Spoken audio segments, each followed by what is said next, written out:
Hey guys, tonight we're setting sail on a slow drift through the most notorious pirates in history.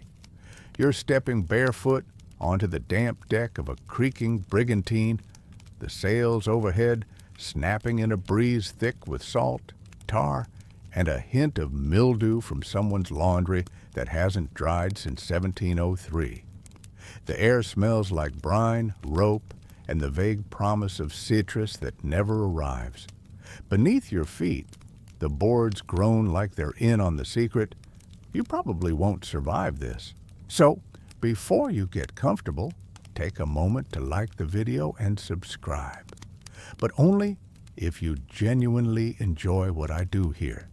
Let me know in the comments where you're listening from and what time it is over there. You stand at the rail, watching the endless slate-gray ocean roll out like a scroll no one's quite finished writing. Somewhere out there are ships flying false flags, treasure hidden not just on sandy islands, but in legal loopholes and smuggled ledgers, and captains who both terrified and tickled history. But before we meet them, we start with you, anonymous sailor, on a voyage no one asked you to join. Welcome aboard. The year might be 1695 or 1720 or perhaps even 1823, depending on which badly documented port manifest you believe. But the air always tastes the same, hot, damp, and mildly resentful. There's a bucket for bathing, which doubles as a mop and triples as a stew pot on bad days. You're wearing a shirt made from something that once pretended to be linen and now functions more as sponge than garment. The captain yells something about rigging. You nod wisely and do absolutely nothing, as is tradition. Every pirate story starts with water and boredom, which is funny, considering how thrilling people think piracy is. But let's be honest. Between each dramatic act of boarding or stealing, there are about 76 hours of just staring at waves and hoping no one gives you scurvy or pushes you overboard. Historians still argue whether piracy as we romanticize it actually existed, or if it's more of a composite myth stitched together by pulp fiction, political propaganda, and 19th century boys' adventure books. What we do know is that somewhere between legitimate naval warfare and outright theft floated a blurry line, and pirates happily danced across it wearing stolen boots. You can feel the roll of the hull beneath your feet as we drift closer to what's now called the golden age of piracy, roughly the late 1600s through the early 1700s. This is when many of the big names emerged, all carving out a brief slice of power with a musket in one hand and a contract, yes, contract, in the other. Because here's the thing, pirates weren't lawless, they just didn't like your laws.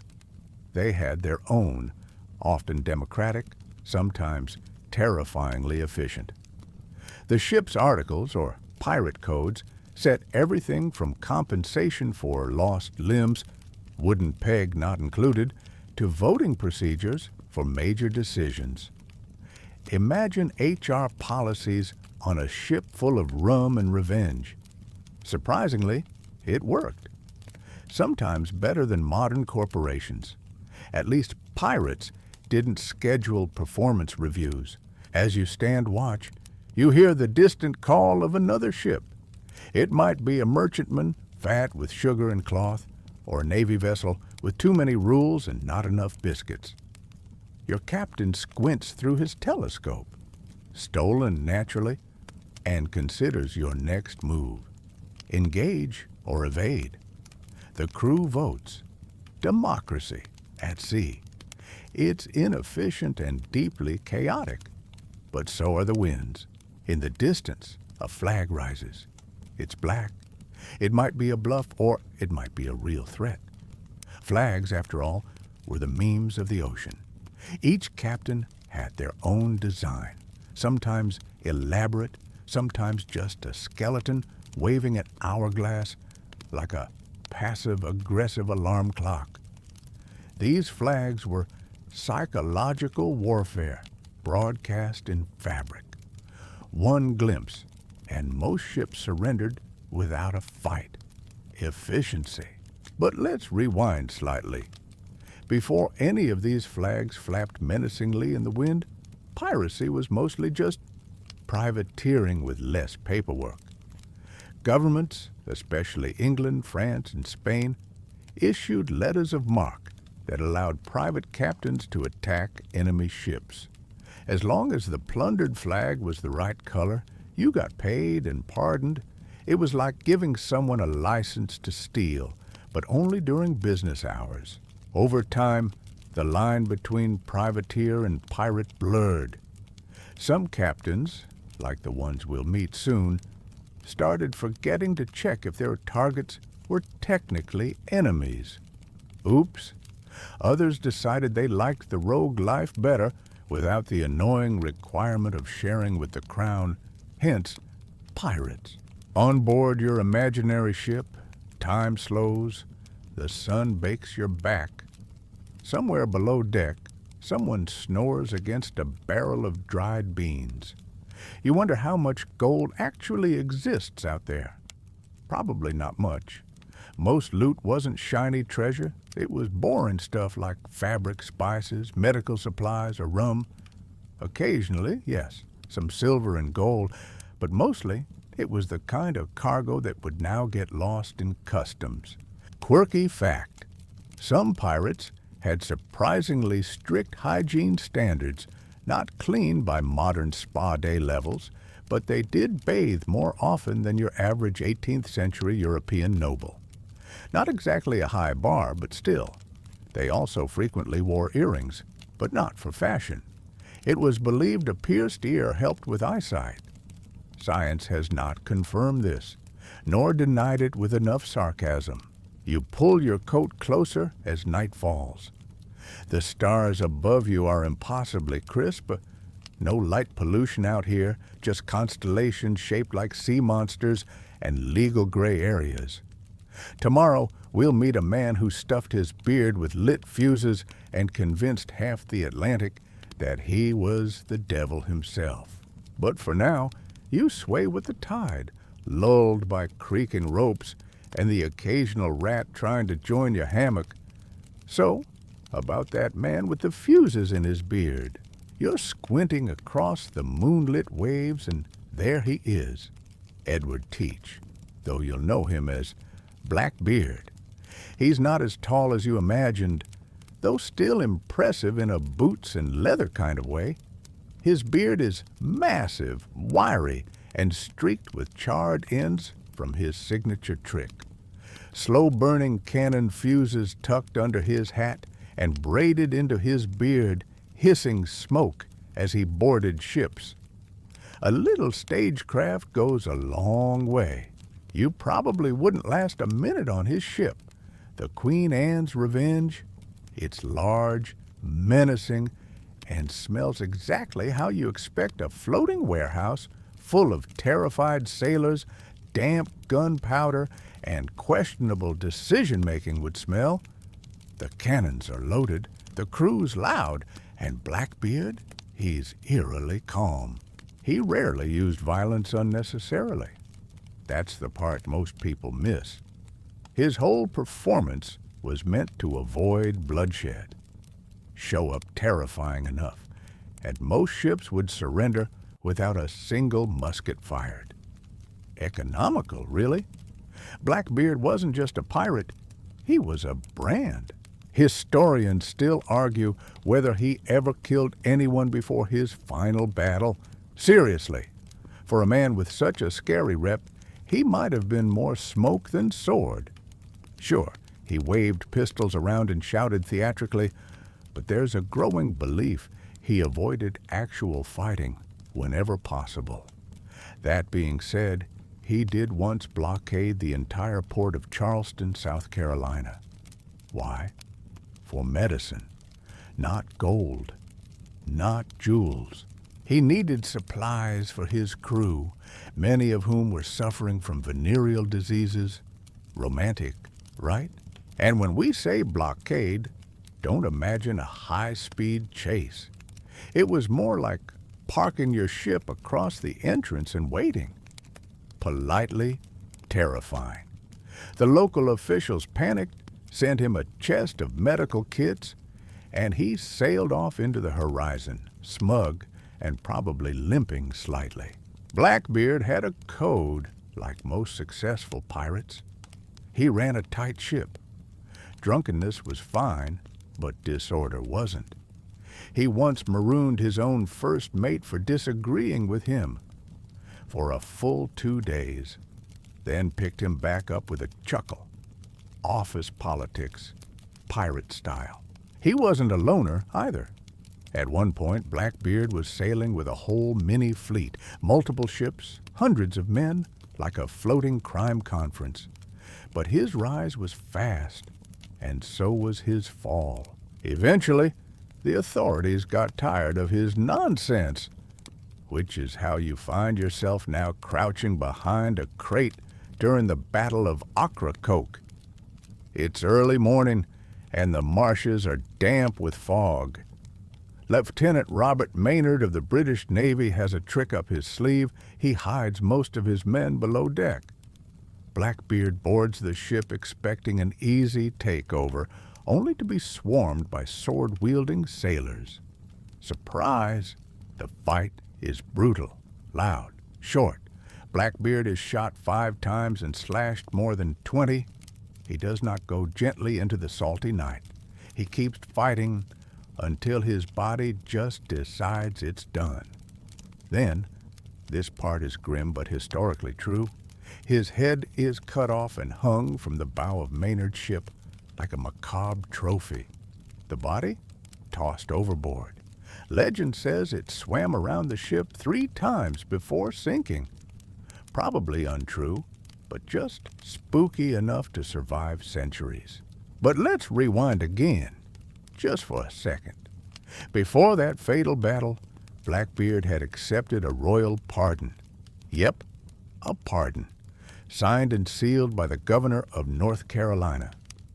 For a short while, Blackbeard pretended to retire. He settled down, maybe even hosted tea. But piracy is a hard habit to break.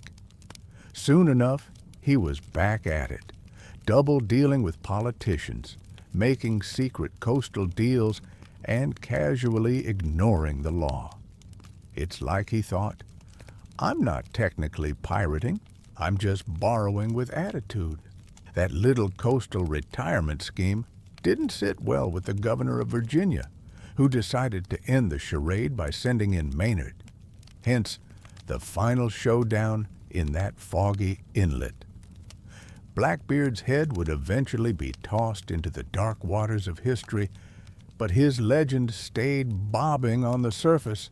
Quirky fact time. Blackbeard didn't bury treasure. Almost no pirates did. That entire idea comes from Treasure Island and similar fiction. Pirates spent their loot, often very quickly, in port towns full of cheap booze, expensive company, and poor decisions. If they did stash anything, it was usually in taverns or hidden compartments on the ship, not on distant islands with X marks. Sorry, treasure hunters. The real wealth of piracy wasn't in gold coins, it was in goods, molasses, sugar, tobacco, cloth, tangible, tradable stuff. Blackbeard understood this. He wasn't some wild-eyed berserker.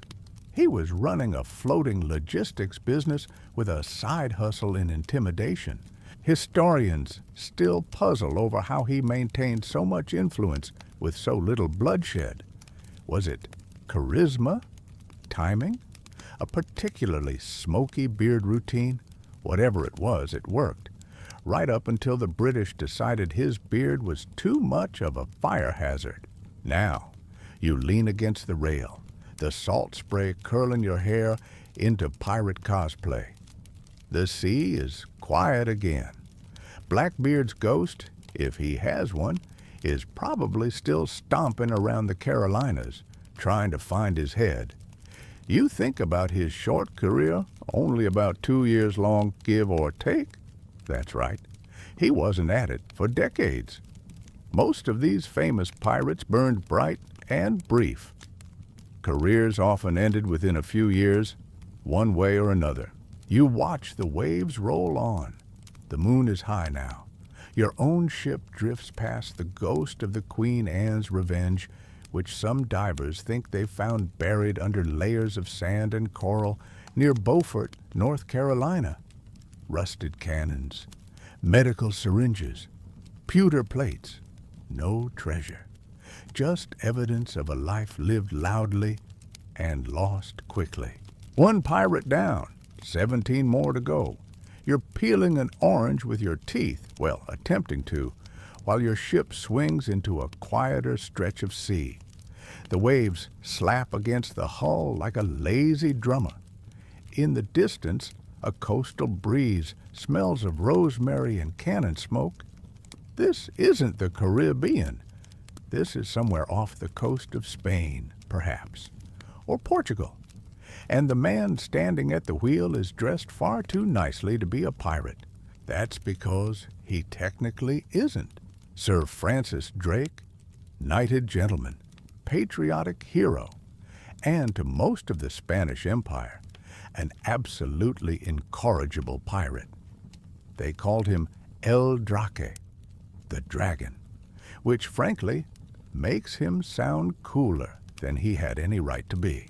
Drake was what you'd call a privateer, which is a polite way of saying he had government permission to do piracy, as long as it was in the direction England approved of.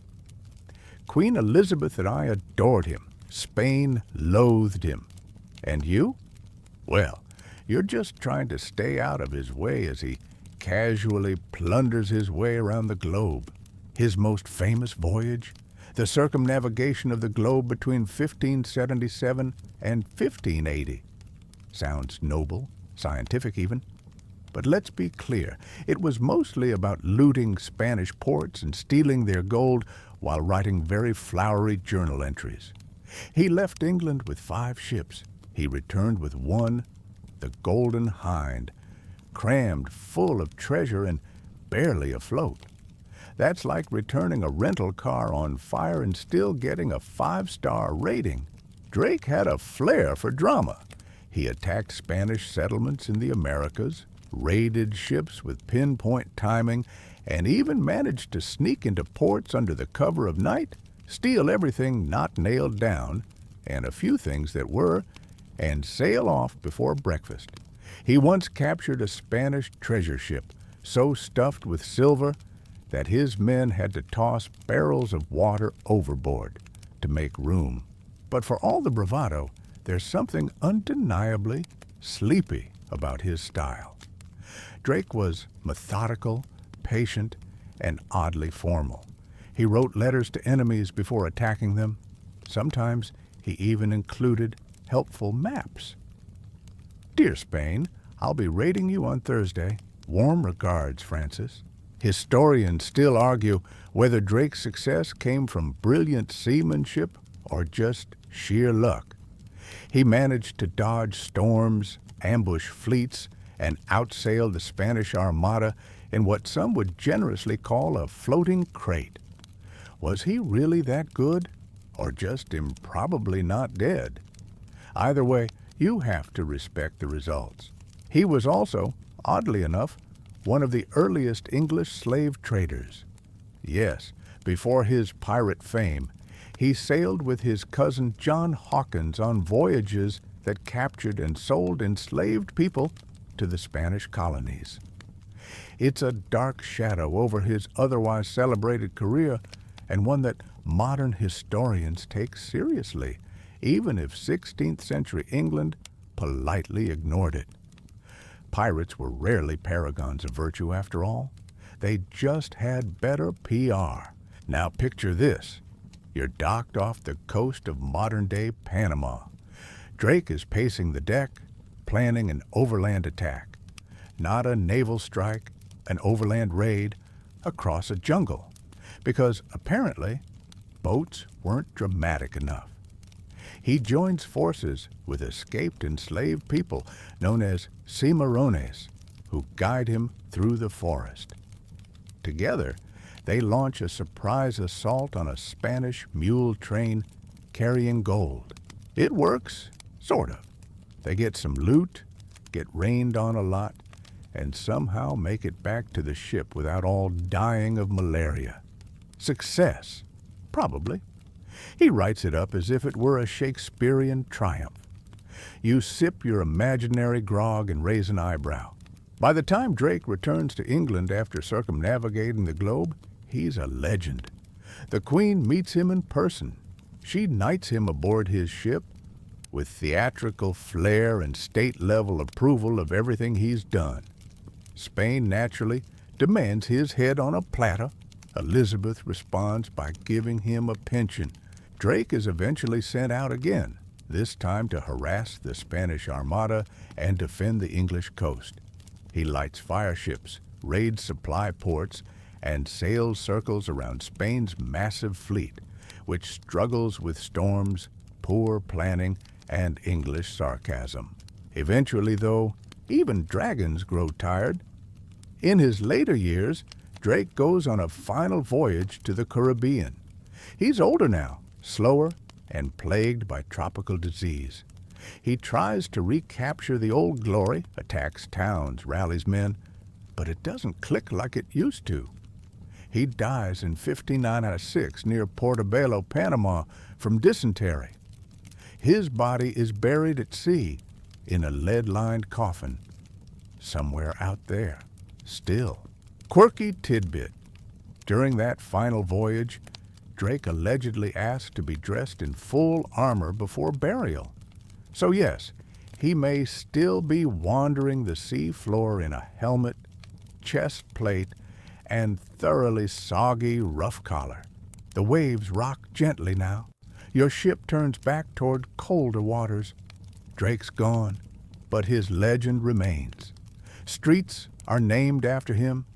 Statues stand in his honor. Some call him a hero, others a glorified thief. The line between the two gets blurrier every century. You lean over the railing and think about all the polite pirates out there. Privateers with good haircuts and fancy seals. It's not quite the Blackbeard chaos, but it's just as dangerous in its own velvet-gloved way. Drake wasn't the last of his kind, but he set the tone. That dashing blend of paperwork and cannon fire, somewhere between a knight and a nuisance. You wake to the sound of arguing below deck, sharp voices, clinking cups, and what might be the unmistakable thump of a boot landing squarely in someone's chest. It's nothing new on a pirate ship, but today the scuffle feels different. There's a kind of storm in the air, not in the sky, though yes, that's brewing too. You climb up to the deck and catch sight of her. Trousers, sword, fire-red hair pinned under a ragged hat. That's Anne Bonny, and she's already threatened 3 people before breakfast. You've heard the stories, of course. Anne Bonny, the Irish woman who left behind a marriage of convenience to join Calico Jack Rackham on his less than illustrious pirate ship. But none of the tales quite prepare you for the sheer force of her presence. She doesn't just walk across the deck, she stalks it, like a cat looking for a reason. Born sometime around 1697, Anne was the illegitimate daughter of a lawyer and his servant. She was raised in South Carolina, disguised as a boy for part of her childhood to help her father avoid scandal. This early taste for gender subversion never really left her. By the time she was a teenager, she was known for fighting, swearing, and, according to one possibly exaggerated account, stabbing a servant girl with a table knife. It was unclear what the girl said, but Anne was apparently not in the mood. Historians still argue whether Anne joined Calico Jack out of love, boredom, or sheer disdain for polite society. Maybe all three. But by the early 1710s, she was on his ship, dressed as a man, because women technically weren't allowed on pirate vessels, and making a name for herself. Not just for being there, but for fighting, loudly, visibly. She wasn't alone, either. Enter Mary Read, another cross-dressing woman disguised as a man, who also joined the crew. The story goes that Anne didn't realize Mary was a woman at first. Then she did. Then Calico Jack got jealous. And then everyone had to have a very awkward conversation about who was in love with whom and who was actually allowed to punch whom on deck. This love triangle, or perhaps confusion triangle, became legendary. But historians caution us to take it with a pinch of salt.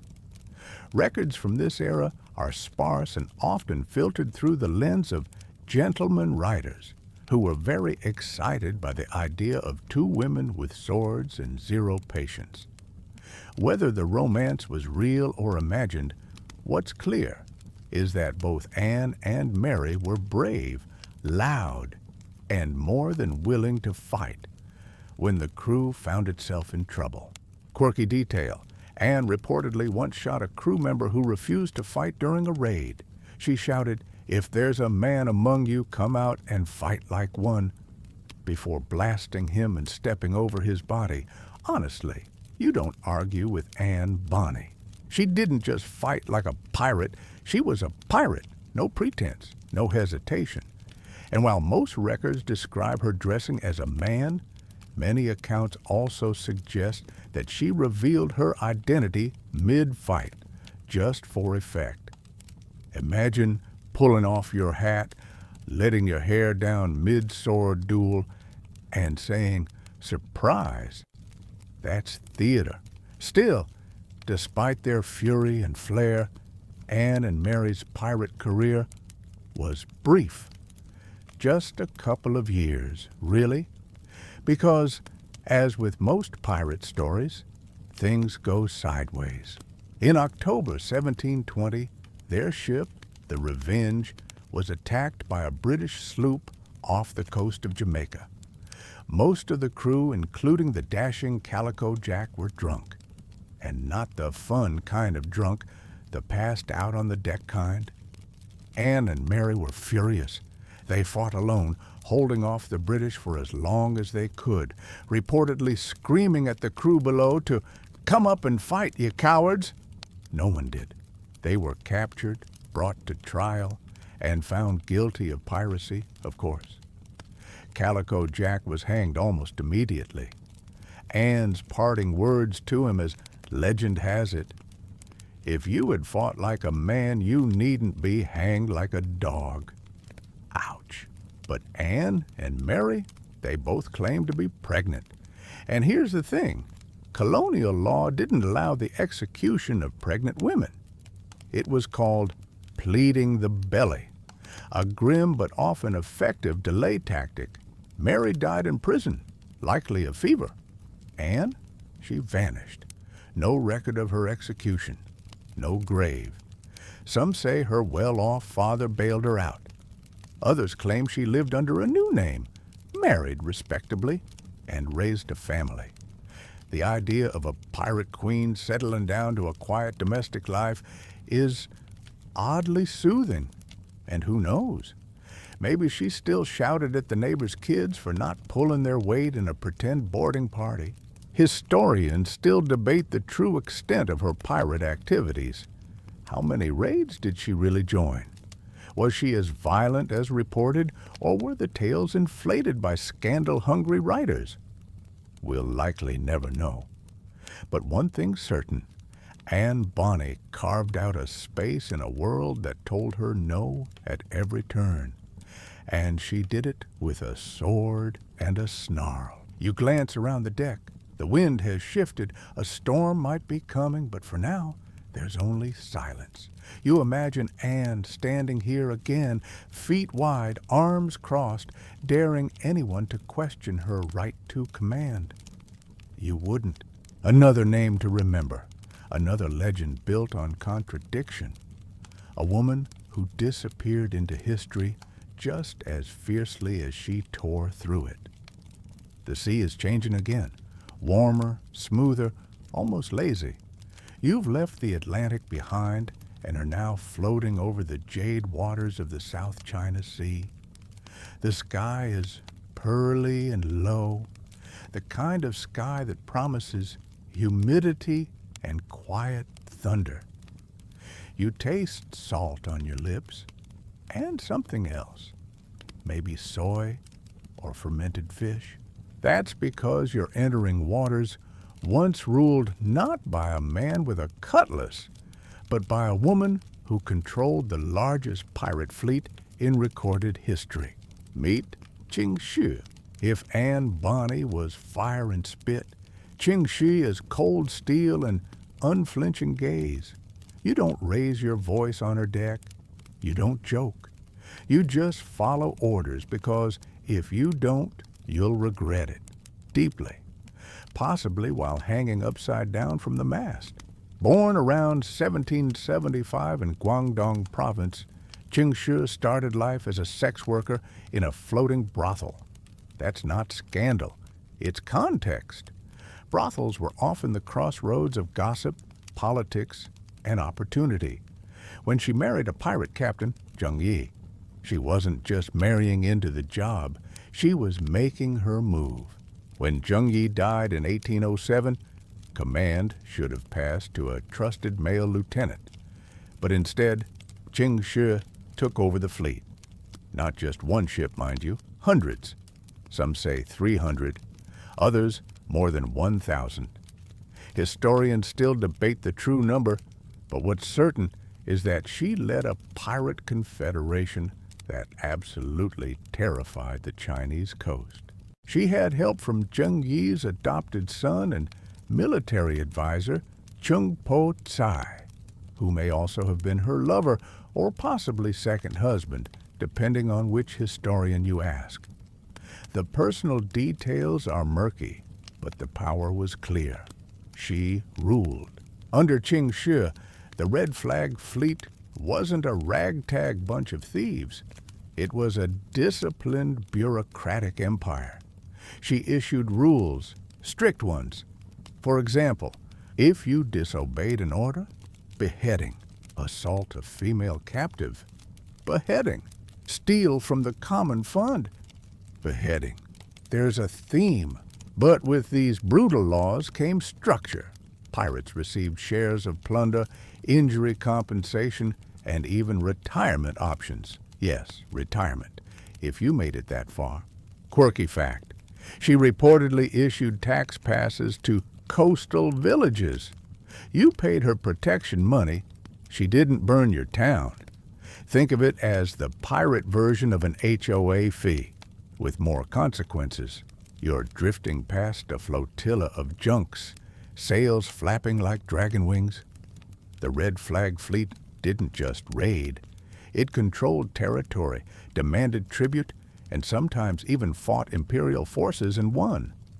The Qing dynasty, the Portuguese Navy, and even the British tried to stop her. None succeeded, at least not for years. In one battle, her fleet fought the Portuguese near Macau.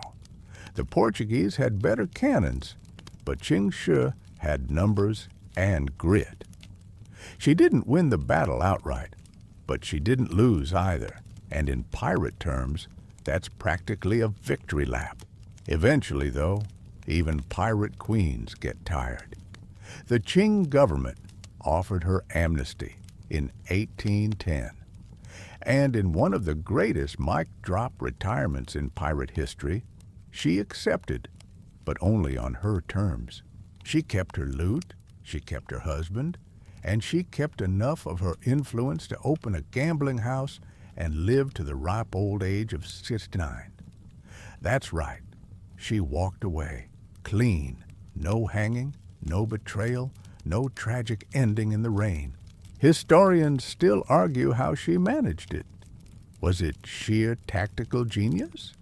Was the government simply too exhausted to keep fighting? Did she hold leverage they didn't want exposed? Maybe a mix of all three. What matters is that she did something almost no pirate ever pulled off. She outplayed the system. Now, as your ship gently rocks in the bay near Guangzhou, you think about power. Not the chaotic, rum-soaked kind, but the kind that builds structures, rules with precision, and inspires fear with a look. Ching Shi didn't need dramatic fuses in her beard. She had paperwork, discipline, and an army of boats flying her banner. And while most pirate stories end in betrayal, execution, or shipwreck, hers fades into quiet prosperity. After years at sea, she simply retired to a life of dice, deals, and sweet rice wine. Honestly, you could do worse. The moon is high. Lanterns drift from nearby fishing boats, their glow soft and warm like fireflies on water. You feel it. History's tide, pulling you forward. Another pirate legend in your wake, another improbable life carved out on salt and risk. There's a sound now, a creaking, leather-bound ledger flipping in the wind, fluttering like sails. You're not aboard a ship this time, not exactly. You're in the dim glow of a candlelit table somewhere below deck, squinting at a handwritten list tacked to the mast. It's not a treasure map. It's not even a menu. It's the pirate code. Yes, that was a real thing. Contrary to popular belief, pirate crews weren't just wild mobs of drunkards bellowing into the void. Well, they did that too. But beneath the bellowing was a surprising structure. Pirates, it turns out, liked rules. Not the kind made by governments, but the kind that kept a bunch of knife-carrying misfits from tearing each other apart during long weeks of boredom and bean soup. You're reading the Articles of Agreement, a custom set of rules drafted and voted on by the crew before a voyage. These weren't just ceremonial. They laid out how loot would be divided, what happened if you got injured, and who had the right to speak during meetings. Think of it as a workplace policy manual, written in blood, not metaphorically, sometimes literally. Most pirate codes began with a democratic vote. Every man got a say. Captains weren't chosen by birth or wealth, they were elected. And they could be deposed if they got too bossy or bad at navigation. A floating HR department with pistols. Historians still debate the exact origins of this system. Was it influenced by sailors' mutinies? Was it shaped by shared trauma from naval discipline? Maybe it was just practical. You're more likely to risk your neck for someone if you had a say in who they are and how the rewards are shared. Mainstream fact time.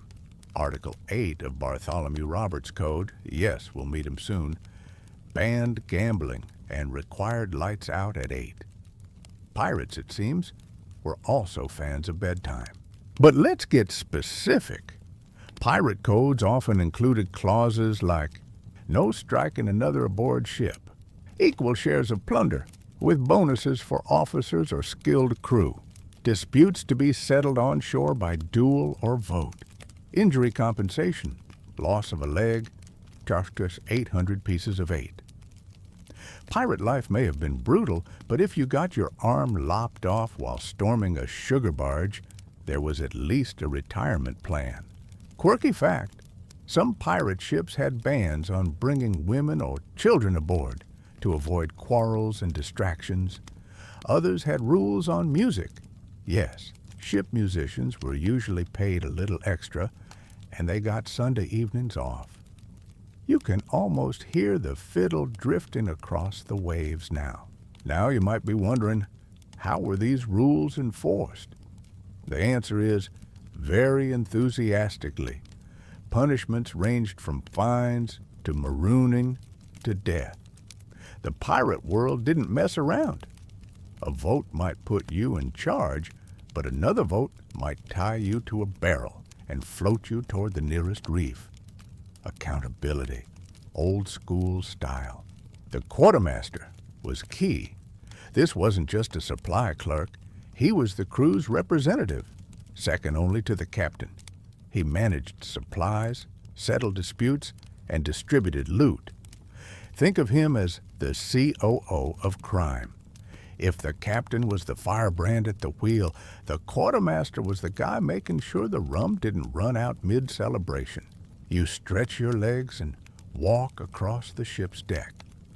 Somewhere nearby, someone's grumbling about stolen biscuits. Another person is humming what sounds suspiciously like drunken sailor on a cracked concertina. You check your pocket. Your share of the loot is still there, counted to the last coin, just as the code said. Some ships even rotated chores. Today, you might be lookout. Tomorrow, bilge duty. The code laid it all out. It wasn't utopia. There were still flare-ups, rivalries, and occasional stabbings, but compared to the harsh discipline of the Navy, where flogging was as common as breakfast, pirate ships were practically workers' co-ops. Historians often point out that pirate codes prefigured some of the values of modern democracy. Not perfectly, of course. Pirates weren't campaigning for voting rights or inclusive policies, but they believed in fairness, at least among their own. There were even rare cases of racially integrated crews and leadership based on skill, not origin. You lean back, feeling the ship sway beneath your boots. You think about how surprising it is that pirates, these icons of rebellion and chaos, were also meticulous bureaucrats when it came to sharing spoils and preventing brawls. It's like discovering your local rock band also runs a tax prep service on weekends. The candle burns lower, and the night wraps tighter around your ship. You can almost hear the scratch of quill pens on parchment, the muttered agreements, the occasional cheer as someone suggests an extra rum allowance for good weather. The code lives in those moments, in the tension between freedom and order, greed and community. You tuck the parchment back into the logbook, nod to the ghost of the quartermaster, and head for your hammock. Not bad for a day in pirate HR. Your hammock sways gently as the wind picks up, but not from the usual Atlantic gusts. This breeze feels older, drier, and somehow more gilded. When you peer over the side, the waves shimmer with the sun of the Indian Ocean, broad and blue and full of secrets. You're no longer sailing through the Caribbean or South China Sea. Now, you're chasing a man who pulled off what might be the most profitable pirate heist in history, and then disappeared like smoke. Enter Henry Every, also known as Long Ben. A pirate so successful, he became something of a 17th century legend, folk hero, and international diplomatic crisis, all rolled into one very smug man. Every story begins, unsurprisingly, with a mutiny. In 1694, he was the first mate aboard a ship called the Charles II, sailing under a Spanish flag. Kind of. It was one of those ambiguous private missions with fuzzy ownership. When pay ran dry and conditions worsened, Every convinced the crew to mutiny. They did. He renamed the ship Fancy, which, let's be honest, doesn't exactly strike terror into the hearts of men. But the name didn't matter. What came next did. He sailed south, then east, all the way around the Cape of Good Hope into the Indian Ocean. His goal? The Mughal Empire's treasure fleet, ships so rich they practically sailed under banners that read, "Please rob me." And in 1695, he got them. At the mouth of the Red Sea, Every and a handful of other pirates, including some rather famous names at the time, spotted the Ganj-i-Sawai, the Mughal flagship. It was massive, bristling with cannons and stuffed with gold, silver, jewels, silk, spices, and other things polite people like to display in glass cases. Now, here's the twist. The Fancy wasn't supposed to win this fight. Every had fewer guns, fewer men, and worse odds. But luck, or timing, intervened. The Mughal ship's crew panicked.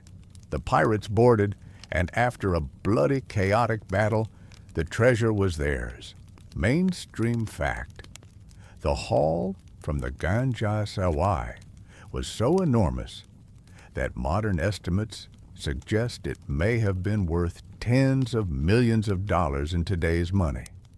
Not a bad payday for a man who technically wasn't even supposed to be a pirate.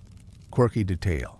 Every issued his own declaration after the heist, styled like a royal proclamation.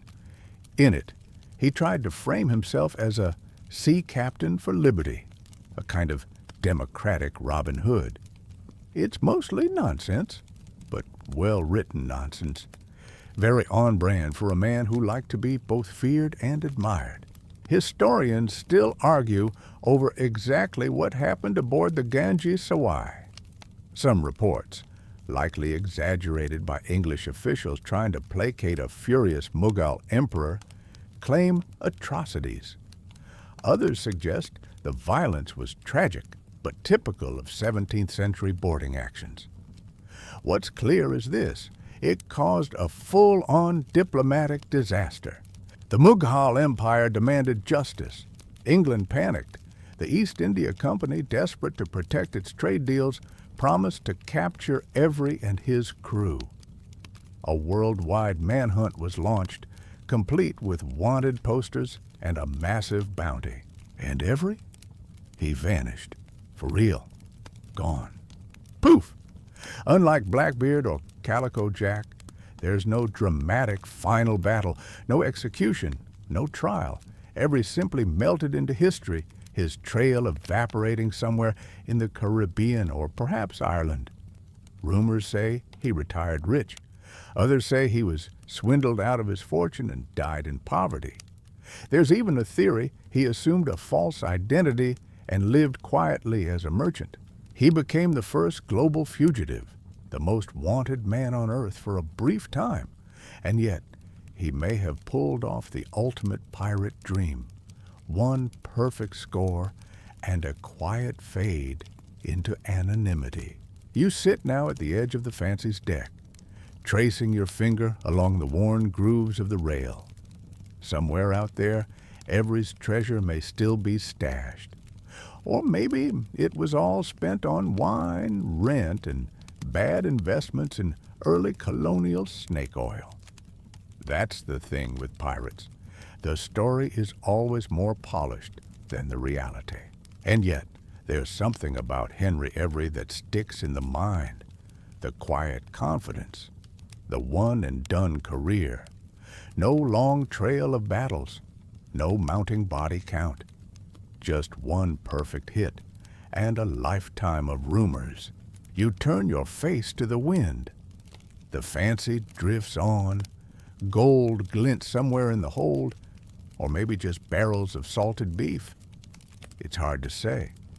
But the legend, that sails on undimmed. You're sweating now, not from fear, though a little wouldn't hurt, but from the sun, which is doing its best impression of a blacksmith's furnace.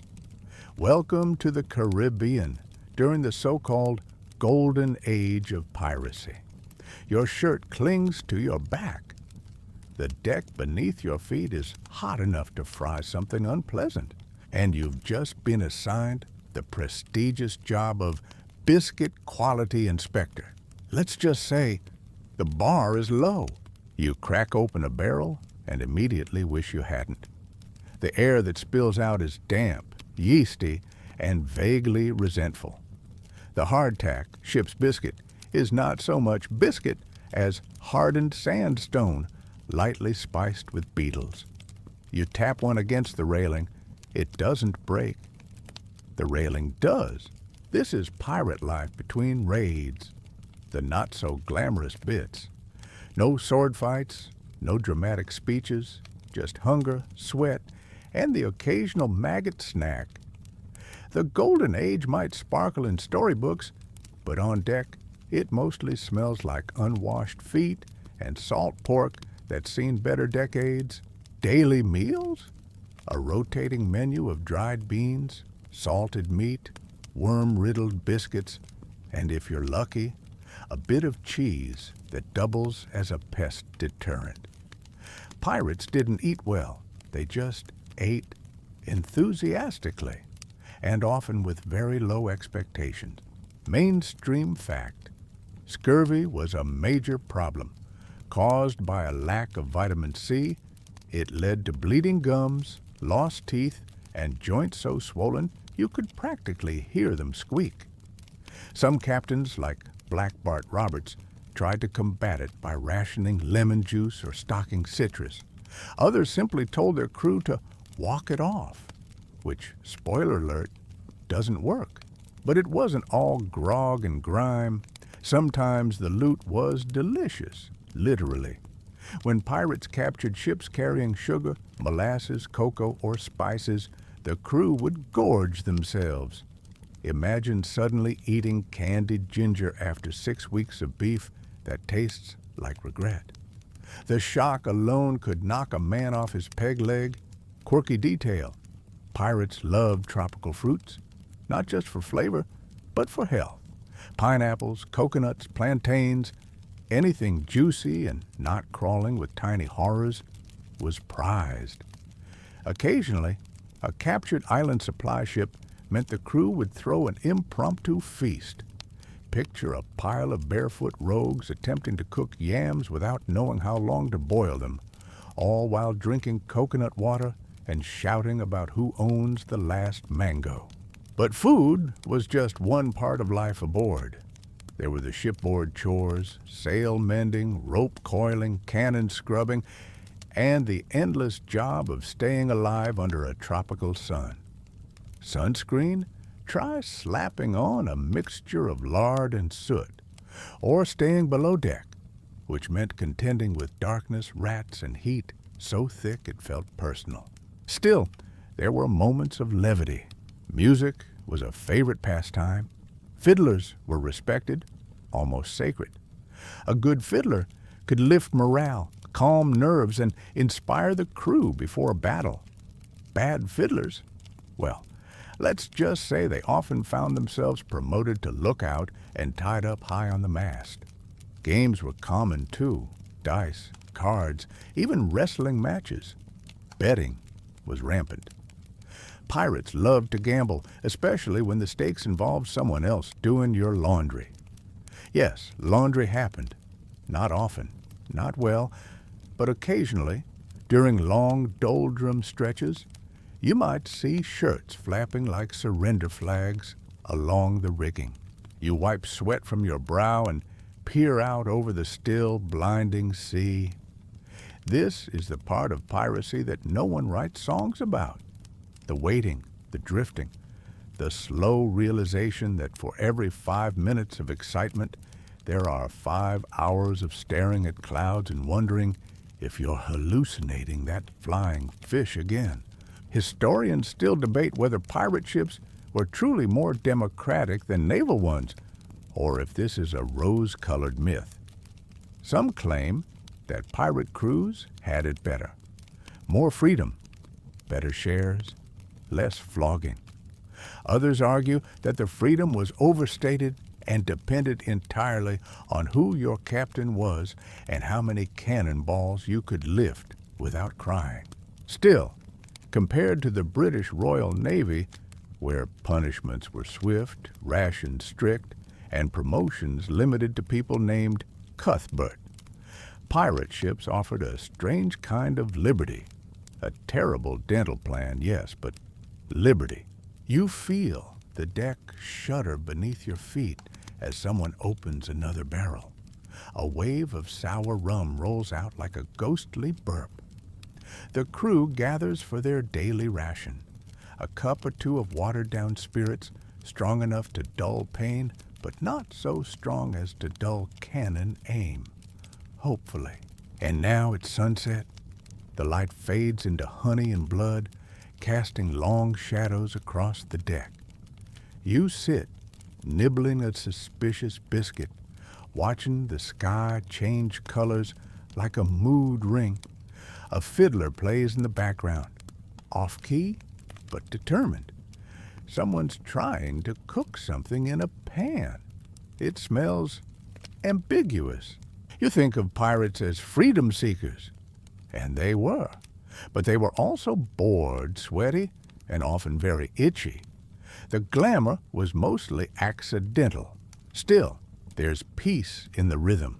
The waves, the wind, the clatter of dice, the slosh of rum in a tin cup. It's not paradise, but it's not prison either. And sometimes that's enough. You're adjusting your shirt, striped naturally, and trying to convince yourself it's pirate casual and not sailor clown. That's because tonight you're boarding the ship of one of the most fashion-conscious pirates in history. Not the deadliest, not the richest, but definitely the most committed to a look. Welcome to the floating wardrobe of John Calico Jack Rackham. He didn't earn that nickname because he ran a fabric store. No, he earned it because he had a minor obsession with bright printed calico, the kind of cloth your aunt might use for curtains. Jack wore it all the time, loud, colorful, impractical. Think 18th century beachwear meets rock concert at low tide. But Rackham wasn't just about the outfits. He was a pirate through and through, though, to be fair, not a particularly successful one. His real claim to fame comes from two facts: his love of calico shirts and the two women who sailed beside him, Anne Bonny and Mary Red, who, as you recall, were often far braver and better in a fight than he was. We're somewhere in the early 1700s now, bobbing gently along the coast of the Bahamas. You're part of a crew recently recruited by Rackham, whose greatest gift seems to be his silver tongue and general air of chaotic optimism. He's charismatic in that you probably shouldn't trust him with your savings sort of way.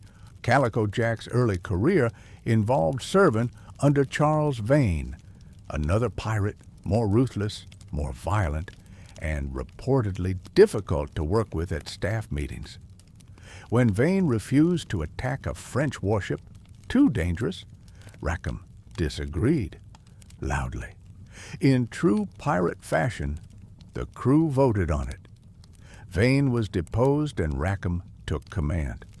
Democracy with a side of mutiny. Mainstream fact: Jack is credited with designing one of the most iconic pirate flags of all time.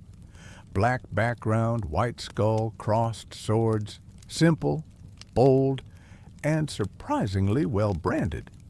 You probably saw it on a lunchbox once. If pirates had a logo, this was it. Quirky tidbit: Rackham once stole a small sloop while pretending to be a legitimate merchant captain. He then renamed the vessel Revenge, because of course he did. Pirates loved a dramatic name. Revenge, Queen Anne's Revenge, Fancy, Ranger, Adventure Galley. Very few ships were ever called something sensible like Mild Concern or Reasonable Plan. Rackham wasn't known for large-scale plunder. His raids were modest: small coastal ships, minor merchants, an occasional fishing boat. It was more splash than substance. He stole, yes, but more often it was about survival or drama or both. He wasn't Henry Every, pulling off record hauls. He was the guy who sailed in, made a mess, and sailed out wearing bright pants. Historians still debate how competent he actually was. Some think he coasted on charm. Others argue he knew his limits and kept his ambitions reasonable.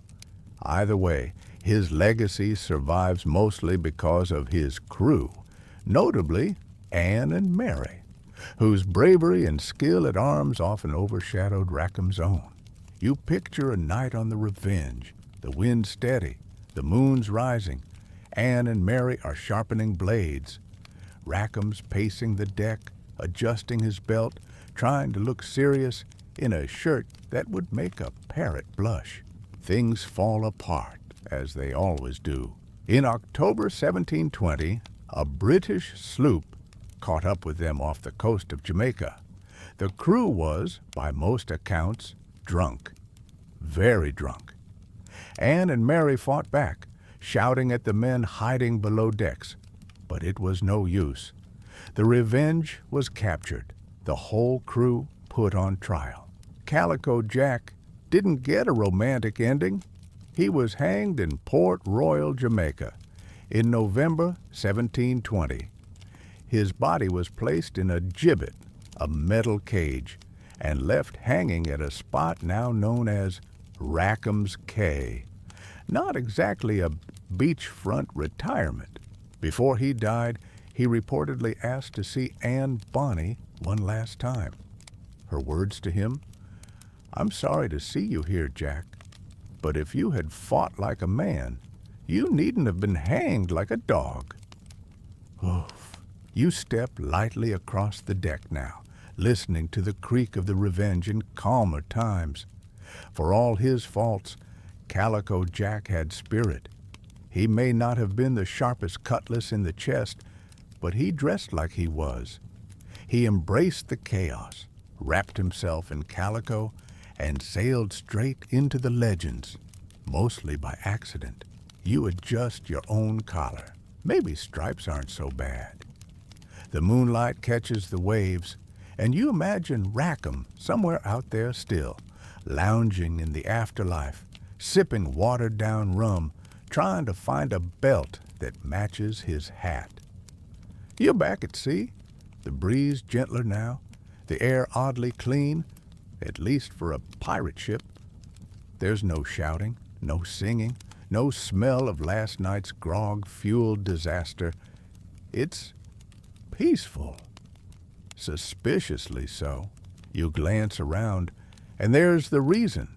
A man with a powdered wig, impeccable manners, and a deeply annoyed expression as he inspects a wine bottle. This is Bartholomew Roberts, and he hates drunk people. Yes, you're sailing under the command of a pirate captain who banned alcohol aboard his ship. Not exactly the image most folks have when they picture pirates. But then, Roberts, also called Black Bart, was never your average rogue. He dressed like an aristocrat, carried a teacup with more dignity than most governors, and ran his ship like a floating courtroom. He also captured more ships than Blackbeard, Calico Jack, and Henry Everett combined. Over 400, if you believe the tallies. Born John Roberts in Wales around 1682, he didn't start out as a pirate. He was a merchant sailor, experienced and respected. But in 1719, the ship he was serving on was captured by pirates off the West African coast. The crew was given a choice, join or swim. Roberts, ever practical, joined. Within weeks, he was elected captain. That's how fast things moved in pirate circles. Partly because he was skilled. Partly because he had a spine made of polished iron. And unlike other captains who leaned on chaos and charm, Roberts leaned on discipline. He wasn't cruel, but he was particular. His men followed a strict pirate code. No gambling, no women, lights out at 8. If this sounds familiar, it's because, yes, he basically invented pirate bedtime. Mainstream fact, Roberts believed deeply in appearance. He dressed in fine silks and velvet coats, wore a red feather in his hat, and strutted across deck like a man posing for an oil painting that hadn't been commissioned yet. It worked. His presence commanded respect. Quirky fact, he also insisted on morning prayers. That's right. Before pillaging began, the crew gathered politely to ask for success and perhaps a bit of moral wiggle room. Nothing like looting with a clear conscience. Historians still debate whether his abstinence policies were strictly followed, but there's little doubt that under Roberts, piracy became efficient. His ships were fast, his ambushes precise, and his reputation icy. He operated mostly around West Africa, the Caribbean, and the Brazilian coast, preying on the lucrative slave and sugar trade. You're now aboard his flagship, the Royal Fortune, a name he gave to multiple ships because branding is important. The current version is sleek, dark, and spotless. Seriously, Roberts kept his ship cleaner than most inns on land. He believed a tidy vessel reflected a tidy mind, and he had little patience for nonsense. Unlike many of his peers, Roberts rarely drank. He didn't carouse in port towns or gamble away his loot. He saved it, budgeted, probably had spreadsheets if those existed yet. His version of piracy wasn't romantic chaos. It was structured rebellion, and it worked for years. He became one of the most feared pirates on the ocean, not for brutality, but for consistency. He didn't need to scream. He'd just sail up, raise his flag, a dapper skeleton toasting death, and wait. Most ships surrendered on sight. Fighting Roberts was a bad investment, but fame is a fickle wind. In 1722, off the coast of Gabon, Roberts' luck ran dry. The Royal Navy had dispatched a warship, the Swallow, to deal with him. A well-planned ambush followed. The Swallow caught the Royal Fortune off guard. In the early moments of the attack, Roberts was struck in the throat by grape shot. He died instantly, likely without even knowing the battle had begun. Per his wishes, his crew quickly wrapped his body in sailcloth, weighed it down, and dropped it overboard. No final words, no grave, just a quiet slide into the sea. You lean on the rail now, gazing at the horizon. The sun is low, casting Robert's ghost in silhouette, one hand on his sword, the other on a cup of cold tea. Historians still puzzle over his transformation. A quiet sailor, conscripted into piracy, who became its most prolific practitioner in under 3 years. Was it ambition? Opportunity? A desire to impose order on chaos? Whatever the reason, Roberts remains the paradox of piracy. Disciplined, stylish, and deadlier than the wildest buccaneers. You sip your own drink now, non-alcoholic out of respect, and watch the sky darken. On this ship, the night is quiet, the hammocks are neat, the boots are polished, and somewhere a pirate in velvet watches the stars, unimpressed by your crooked sash. You can smell the bayou before you see it, muddy, sweet, buzzing with life. The air is thick enough to chew. Spanish moss hangs like ghostly laundry from twisted cypress trees, and frogs croak like they're warning you away from something deliciously illegal. Welcome to the Gulf Coast.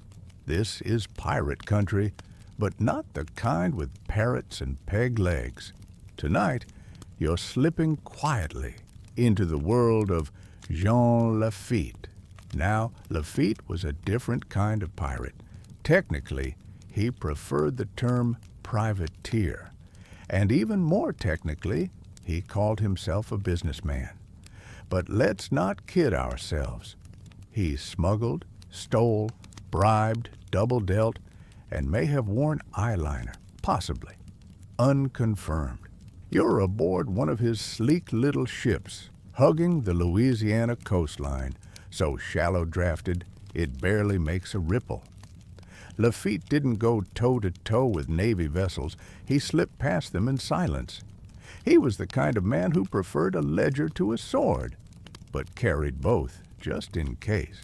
Jean Lafitte appeared on the scene in the early 1800s not as a roaring swashbuckler, but as a cunning, multilingual trader based in the port of New Orleans. Alongside his brother Pierre, he ran a black market empire from a smuggler's haven known as Barataria Bay, an isolated swamp labyrinth that acted as a pirate's version of Amazon Prime. Need goods outside British, Spanish, or American control?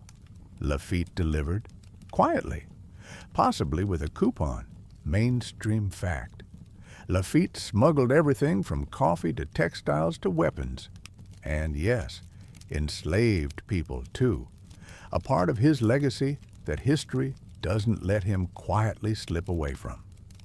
Though America had banned the international slave trade by 1808, Lafitte continued it, slipping captives into plantations via covert deals. It's a deeply unsettling truth, woven into his otherwise dashing myth. But he wasn't just a trafficker. He was a tactician.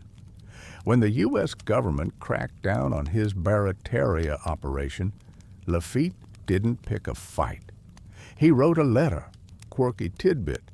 He actually sent a formal note to then Louisiana Governor Claiborne, offering his services to the United States military, if, of course, they'd pardon him and let him go back to his very profitable life of legal adjacent commerce. The offer was ignored at first, but then came 1814, and the War of 1812 was in full swing. The British approached Lafitte, offering him money and amnesty if he helped them attack New Orleans. Instead, Lafitte, ever the opportunist, turned around and warned the Americans.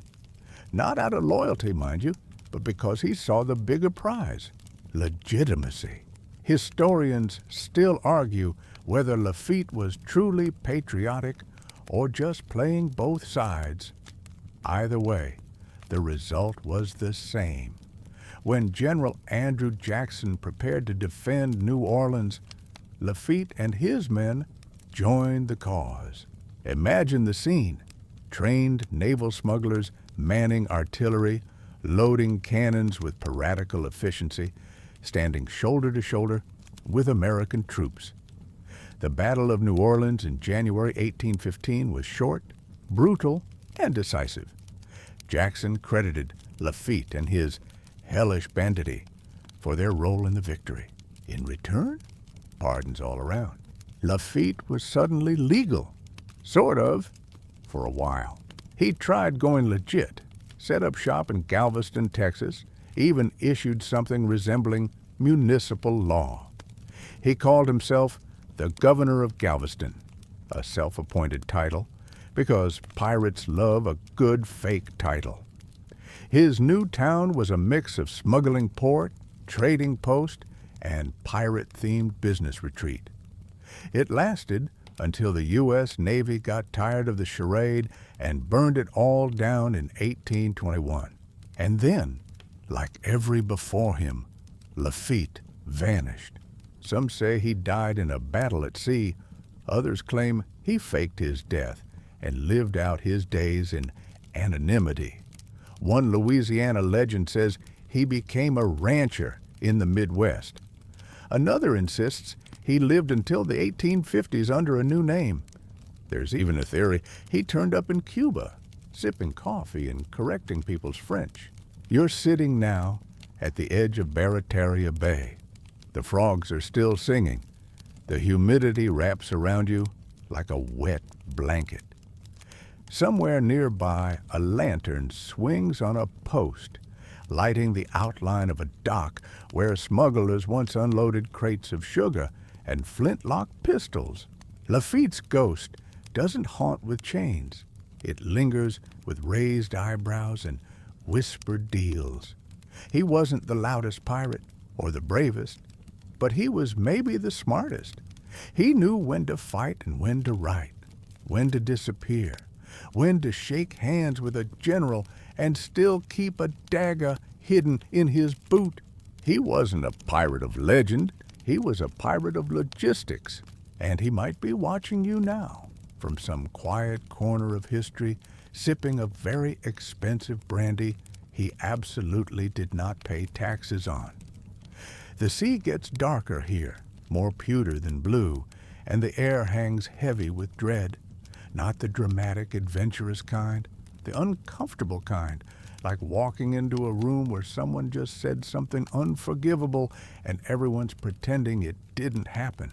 You're not on a merry ship tonight. You're aboard the Good Fortune, captained by Edward Lowe, better known as Ned Lowe. And if you were hoping for a break in the tension, you're out of luck. Ned Lowe is not fun, not charming, not dashing. He doesn't quote poetry or wear brightly colored coats. He doesn't toast victories or hand out slices of pineapple. He just stares, a long, cold stare, and you immediately understand why other pirates didn't want to work with him. Born into poverty in Westminster, London, around 1690, Lowe started his life with a chip on his shoulder and never quite put it down. He worked as a ship rigger and got into trouble early and often. Petty theft, brawls, classic pre-pirate resume stuff. But it wasn't until his wife died and he lost what little stability he had that he drifted toward the sea. He started as a regular sailor, then moved into piracy around 1721. And he didn't ease into it. On his very first act of mutiny, he stabbed the ship's captain in the throat and dumped the body overboard. You can't even pretend that was an accident. Mainstream fact. Ned Lowe quickly gained a reputation for cruelty that stood out, even among pirates. He didn't just rob ships, he tortured their crews, burned them alive, cut off noses and lips, tied men to masts and fired pistols near their ears until they went deaf. Quirky detail. He once reportedly sliced off a ship cook's lips and forced him to eat them. Why? Because the food was bad. Yes, really. And no, this is not the sort of pirate you dress up as for Halloween. Historians still debate how much of Lowe's violence is fact and how much was amplified by frightened witnesses and moralizing newspapers. But even accounting for exaggeration, he left a trail of floating wrecks and haunted survivors in his wake. He didn't inspire loyalty. He ruled by fear. That fear extended to his own crew. He was unpredictable, moody, and impossible to please. One sailor supposedly said he'd rather face the noose than spend another week on Lowe's ship. And considering the average pirate's tolerance for nonsense, that's saying something. You're below deck now. The lantern light flickers on damp wooden walls. Everything smells like powder, sweat, and old rope. No singing here, no gambling. Just quiet movements and wide eyes. You start to wonder how long you've been aboard and whether you should start planning your swim to shore. Lowe's operations took him all over the North Atlantic, from the Caribbean to the coast of New England and even up toward Nova Scotia. He was bold, no question. But his boldness came with recklessness. He burned bridges, alienated allies, and soon even other pirate captains refused to partner with him. Eventually, the law caught up, or tried to. His ships were hunted, his men scattered. But like many pirates of his era, Lowe simply disappeared. No confirmed death, no flashy battle, just gone. Some say he was captured and hanged in Martinique. Others suggest he fled to Brazil or died of illness on some forgotten islet. What's left is a record of horror and whispers. You lean over the rail now, and the wind is cold. The ocean doesn't feel playful tonight. It feels like it's watching. The stars are hidden. The ship creaks beneath your boots, and you catch a glimpse of your reflection in a black puddle on the deck. You almost don't recognize yourself. You think about what draws men like Low to the sea. Not adventure, not freedom, something darker, an emptiness, a hunger to cause pain that land won't tolerate, but water, endlessly silent, refuses to judge. Pirates like Blackbeard or Calico Jack are remembered because of their flair, their fire. Ned Low is remembered because everyone else wanted to forget him and couldn't. Historians still wrestle with how to frame his legacy. Was he simply a product of poverty and grief? Or was he something else entirely? An outlier? A warning? You step away from the rail. You've had enough of Low's company for one night. He doesn't haunt the sea like a ghost. He stains it like a rust mark on a once proud hull. Some pirates told jokes before battle. Some played music. Ned Low didn't speak unless it was to threaten. And tonight, thankfully, he says nothing at all. The waves tonight are soft as silk, and the sea has changed again, back to the South China coast, where the wind carries the faint scent of soy and salt, and the sails above you flutter like sleepy birds. But this time, you're not hunting pirates. You're auditing one. Welcome back to the world of Madam Cheng, also known as Ching Shi. Only now, her pirate empire has grown so vast, it might qualify as a Fortune 500 company, if pirates did earnings reports. You're standing at the edge of a war junk's deck, surrounded by polished cannons and calm, deadly efficiency. This is not the scrappy fleet of rebellious rogues you might remember. This is a floating navy with accounting. By now it's 1810, and Madame Cheng's red flag fleet is at its absolute peak. Historians estimate that she commanded somewhere between 50,000 to 70,000 pirates and over 1,200 ships, making her the single most powerful pirate leader, man or woman, in known history. That's not just a lot of boats. That's a floating society. She controlled trade, security, smuggling, and taxation along the entire southern Chinese coast. Villages paid her tribute to stay safe. Merchants negotiated shipping access through her fleets, and anyone who dared challenge her authority, well, their remains typically ended up as a warning nailed to a dock somewhere. Mainstream fact. Madam Cheng introduced a tax system for coastal towns under her protection. You paid your dues, her pirates left you alone. You didn't, and suddenly your fishing boats had new ventilation. This wasn't piracy in the traditional sense. It was organized, institutionalized racketeering, way before mob bosses figured out how to wear pinstripe suits. But with growth came paperwork, and Ching Shi, ever the realist, leaned hard into governance. She established bureaucratic offices within her fleet. There were captains, lieutenants, treasurers, even a disciplinary committee.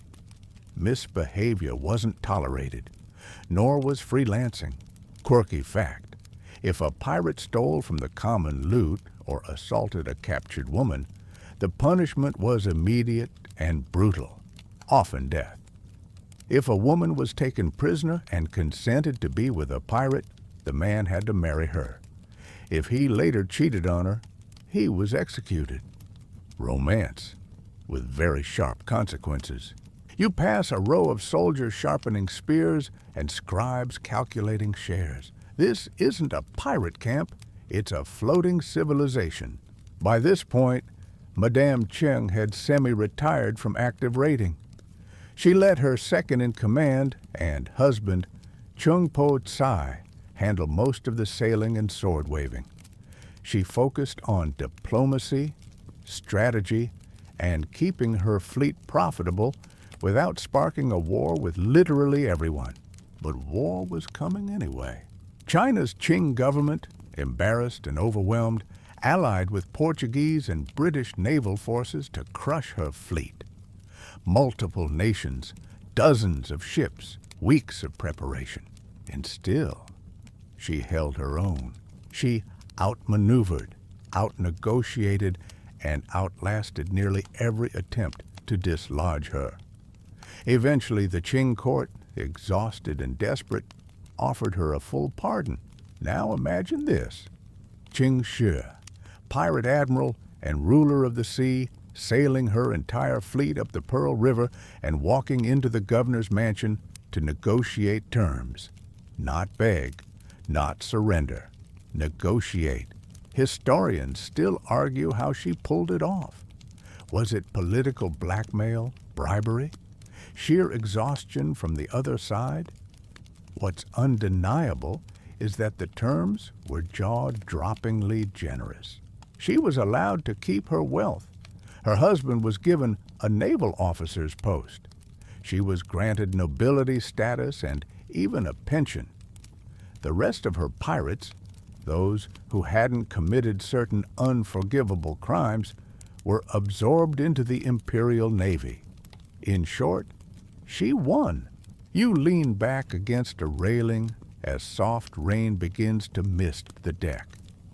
Madame Cheng is somewhere behind you, drinking tea from a porcelain cup worth more than your combined wardrobe. She's not smiling.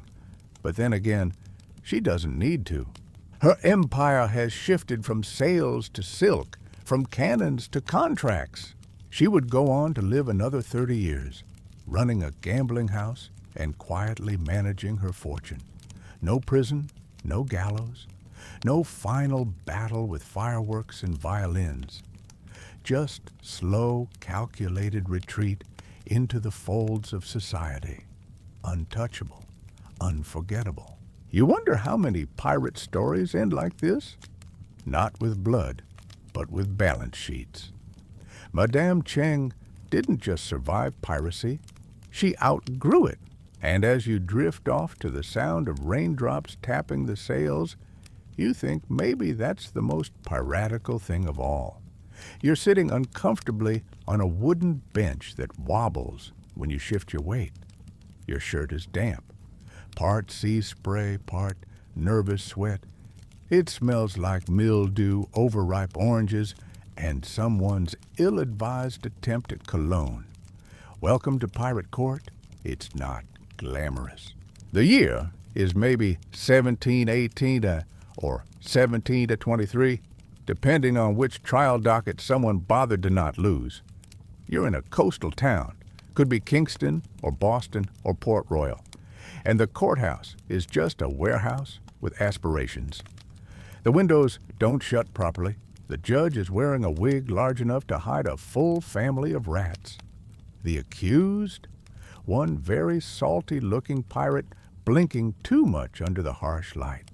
You might think pirates feared capture, and sure, many did. But pirate trials were often bizarrely theatrical events. The charges ranged from robbery and murder to piratically sailing about, which is like arresting someone for suspiciously being at sea. You're watching now as a British magistrate clears his throat and announces the charges. The crowd murmurs, some townsfolk, a few drunk sailors, and at least one parrot who probably belongs to Exhibit B. Mainstream fact.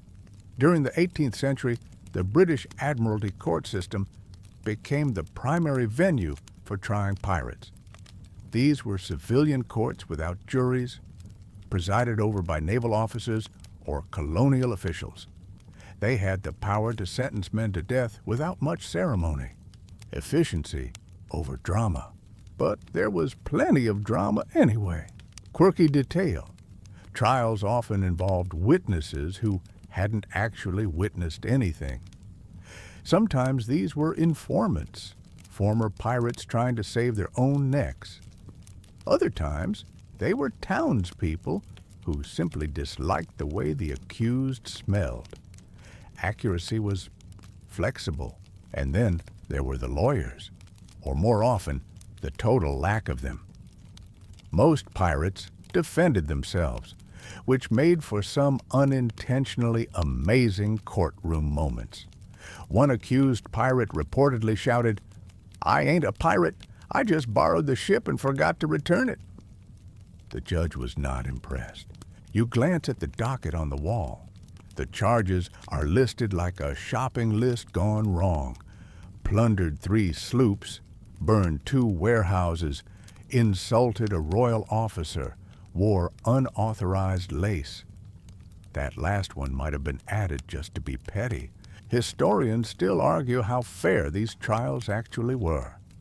Technically, pirates were granted due process. Realistically, if you were caught and couldn't produce letters of marque or a very good alibi involving fishing nets and amnesia, your odds weren't great.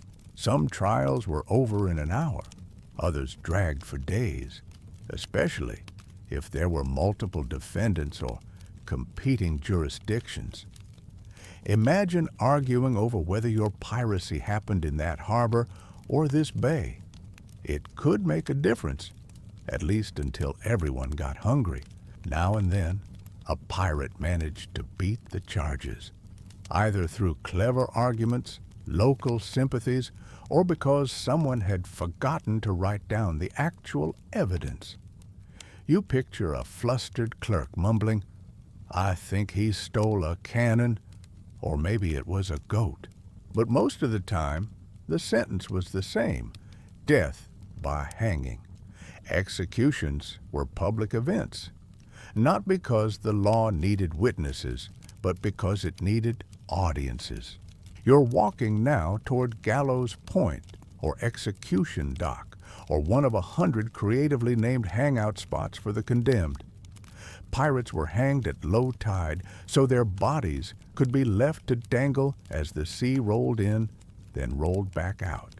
A warning written in salt. Some were gibbeted, locked in iron cages, and left on display until the elements or birds took over.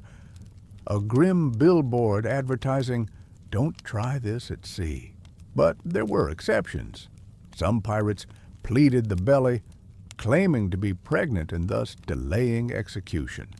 Others turned informant, helping to identify crewmates in exchange for leniency, though leniency was often just one less lash before the rope.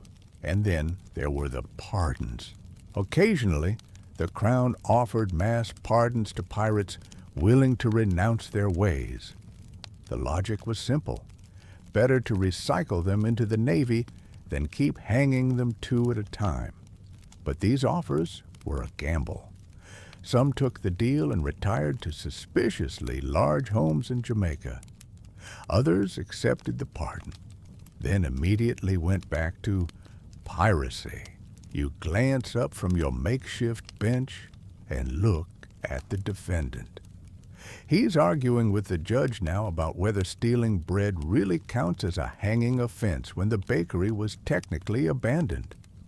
The judge adjusts his wig and sighs, like a man who's heard this 100 times.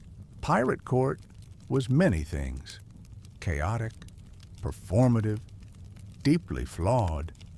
But it was also strangely modern. Accusations, testimonies, penalties, the infrastructure of law dragged out onto the muddy fringe of empire and waved at the sea like it could scare it back. You wander outside now, past the gallows, past the bay. The town's quiet again. Another trial finished, another pirate added to the tally. Justice? Maybe. Closure? Doubtful. But the stories? Those always stuck. You hear it before you see it. The dull hum of argument carried on a tropical breeze, the rhythmic splash of oars ferrying someone somewhere they probably don't want to go. And the rustling sugarcane fields whispering secrets just inland. You've entered the Caribbean of the early 1700s. Less swashbuckling, more strategy. Because tonight's story isn't about a single pirate, it's about why there were so many of them here in the first place. The Caribbean didn't become Pirate Central by accident. It was the perfect storm. Wealth, war, weak enforcement, and really terrible record-keeping. Every major European power wanted a slice of these sugar-sweet, rum-soaked islands, and none of them could keep their hands to themselves. You're docked at Port Royal, or maybe Nassau. It doesn't matter. They're both full of sailors with questionable tattoos and even more questionable dental situations. You pass taverns spilling music and slurred accusations, and everyone has an opinion on who owns what island, what ship just docked, and how much a barrel of molasses should cost. Mainstream fact. Sugar was the gasoline of the Caribbean economy. In the 17th and 18th centuries, it was immensely valuable. Whole islands were turned into plantations, run on enslaved labor, and constantly fought over by rival empires. Where there's wealth, there's shipping. Where there's shipping, there's piracy. You hop onto a small skiff and drift past merchant ships flying English, Spanish, Dutch, and French flags, sometimes all on the same mast, depending on the mood. Pirates thrived here, not just because of the cargo, but because the lines between enemy, ally, and oh, just let me plunder this one little galleon were very, very blurry. Take Nassau, for example, once called the Republic of Pirates. It was, for a while, basically a DIY government made up of ex-privateers and full-time thieves. Captains voted on decisions. Ships anchored side by side to trade cannonballs and rum recipes. The British Crown claimed it, but the locals had other ideas. Quirky tidbit. Nassau's pirate government once included a pirate council, informal taxes, and even a system for handling diplomatic disputes, usually involving a lot of shouting and someone falling off a dock. But it wasn't just pirates clinking mugs and admiring each other's scars. The entire region was crawling with espionage. Colonial governors looked the other way in exchange for bribes. Merchants sold supplies to pirates under the table. Sometimes the line between legitimate business and piracy was so fine it could only be printed in invisible ink. Historians still argue whether the Caribbean so-called lawlessness was by accident or design. Some say it was an unintended consequence of empire building. Others argue it was a calculated balancing act. Pirates were useful tools in colonial rivalries, a way to weaken your enemies without declaring open war. After all, privateers were pirates with paperwork. England handed out letters of marque like candy. As long as you attacked Spanish ships, you were a patriot. If you attacked English ones, suddenly you were a criminal. Easy enough to swap hats when the wind changed. You step onto dry land now, though dry is generous. The humidity clings to your skin like an unpaid debt. Palm trees sway in lazy arcs. A group of sailors is arguing over whether that Dutch schooner is asking for it by flying its flag so proudly. Even in the ports where governments tried to enforce order, it was a losing game.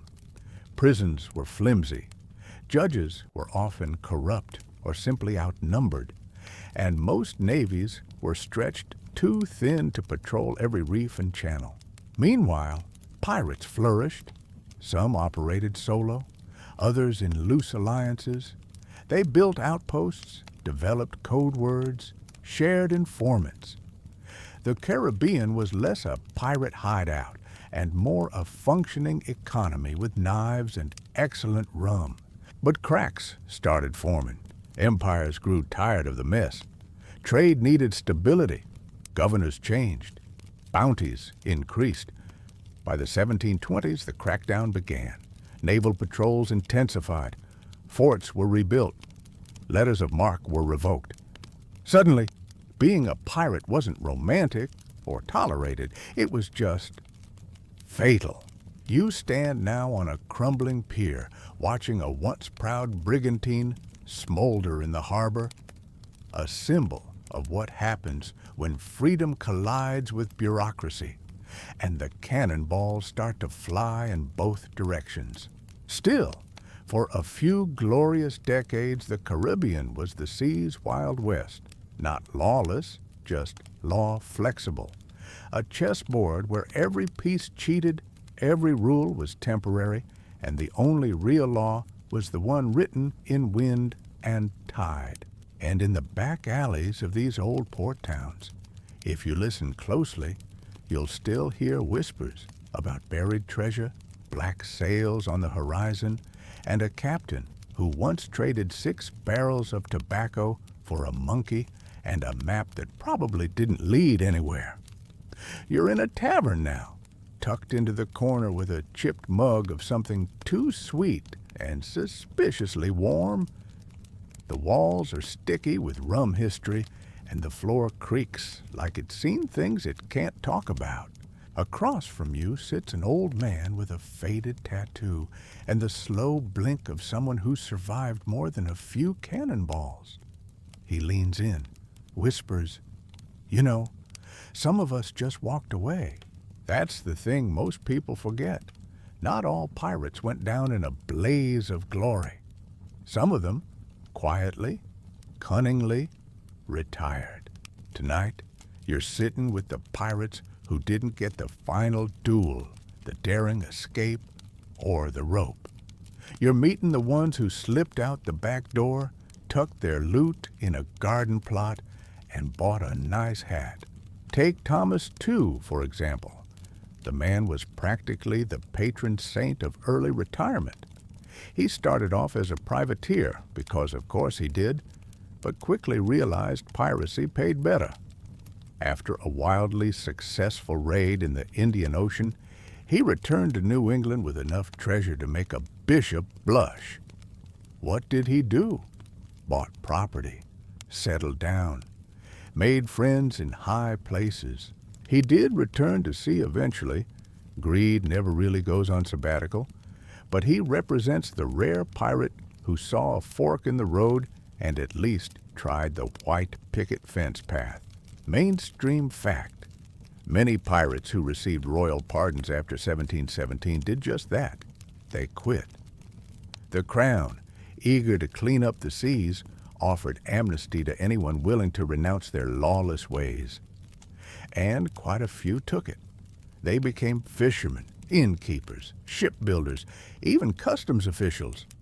Imagine getting your goods inspected by a guy who used to plunder wine shipments for fun. Quirky detail, one former pirate, Israel Hands, Blackbeard's own second-in-command, was captured, pardoned, and reportedly ended up begging on the streets of London, blind in one eye and muttering about buried treasure no one ever found. Some, like Stade Bonnet, the gentleman pirate, tried to retire. Bonnet had been a wealthy landowner before he randomly decided one day to buy a ship and become a pirate, midlife crisis style. It didn't go well.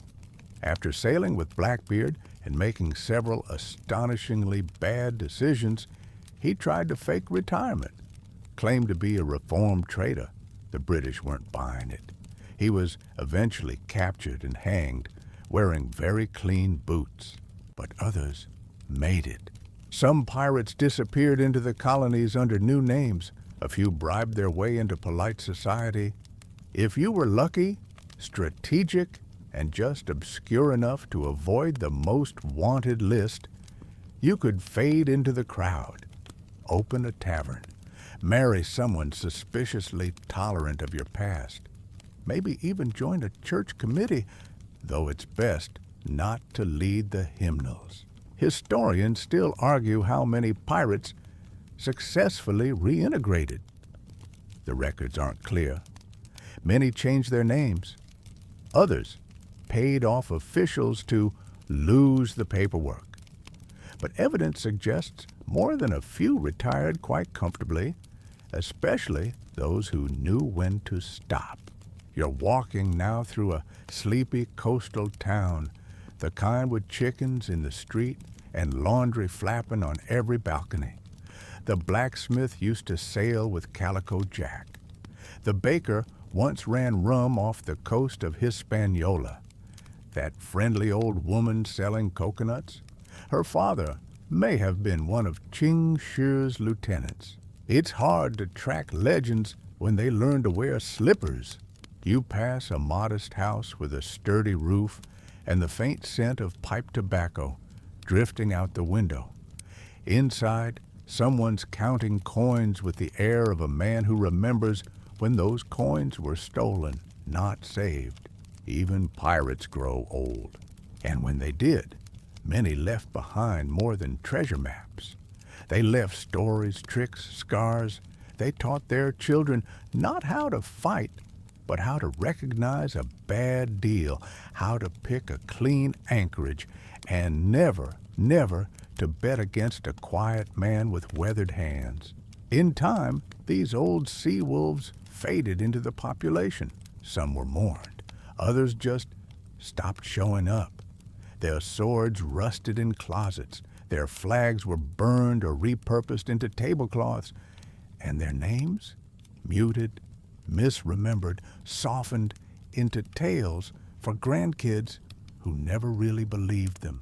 But sometimes, just sometimes, someone in town would swear they saw him at the harbor, on a porch, tapping a gold ring that didn't match the rest of his clothes.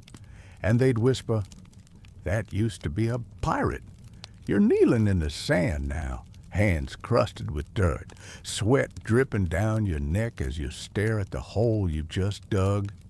It's your third attempt today. You're sunburned, sore, and still convinced there's gold down there. Because, after all, pirates buried treasure, right? Right? Well, about that. Tonight's revelation is a quiet one. The idea of pirates burying treasure is, for the most part, a myth. A beautiful, glinting X marks the spot myth. But a myth nonetheless. You settle into the shade of a palm tree and consider the facts. Most pirates didn't bury their loot. They spent it. Fast. Like very fast. Sometimes all in one port. On rum, women, gambling, or boots so shiny they probably squeaked with each step.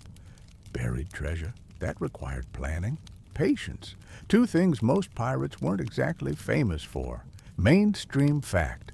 The image of pirates burying treasure comes almost entirely from fiction.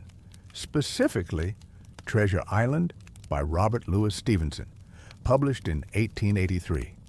Captain Flint, Billy Bones, Long John Silver, they cemented the idea that every rogue sailor had a secret map tucked in his boot.